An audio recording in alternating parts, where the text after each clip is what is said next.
উখানে কিসের ভিড় এত রে বাপ? কোন ঠাকুরের পূজা হইছে?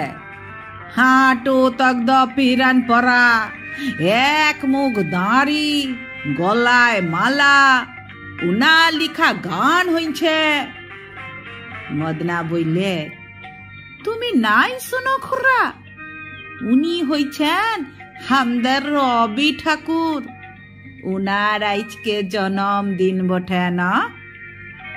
ও ঠিকই বলেছিস বাপ আমার। নোবেলটা তো উনি এনেছিলেন এই দেশে। পাশই রে গেছিলাম রে বাপ আমার।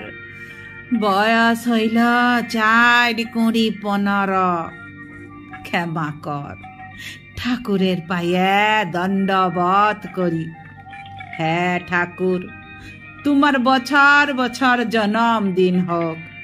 তুমি বছর বছর এইসা আমাদের দণ্ডবত লিতে। আমরা তোমাকে সিংহাসনে বসাই রেখে পূজা করব।